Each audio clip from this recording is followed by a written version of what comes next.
Most pitchers never unlock their hips, that's why their velo is stuck. So here's how we fix this problem with our athletes here at Fuel Vault.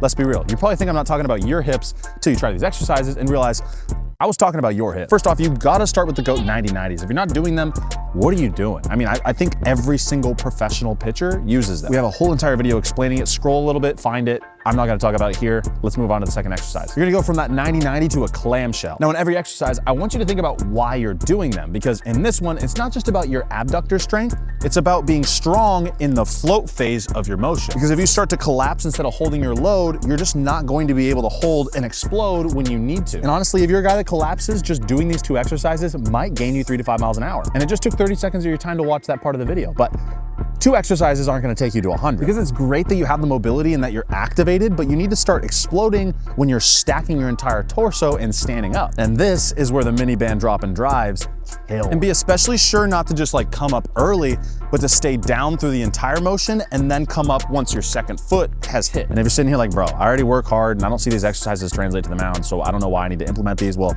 we had a guy go from 88 to 95 in one off season, and this is the type of stuff that we were programming for him. So if you want to hit 95 in front of pro scouts like he did, then comment or DM 100 and we're going to get you there. And here's another bonus tip, because we want to keep helping you. When you go from a drop and drive to a step behind, you're actually going to feel the momentum start to carry while you're holding that load. And it's only going to help when you eventually get to the mound. And I cannot preach med ball shots enough for a pitcher. And we actually covered it in our first episode of the Road to 100. So make sure to go check that out, because this whole series has been crazy. They've been blowing up. And we post 2 to 3 times a week. So make sure to follow us, because it's all coming from current professional pitchers. And we just want you to get better at pitching, because honestly, I'm tired of seeing so many guys throwing 88 that could be throwing 96. Because let's be real, off season is where 90% of the pitcher gains come from. And it's also where 90% of people get just left behind. So hop on a call with our coaches by commenting or DMing 100 before the off season passes you by.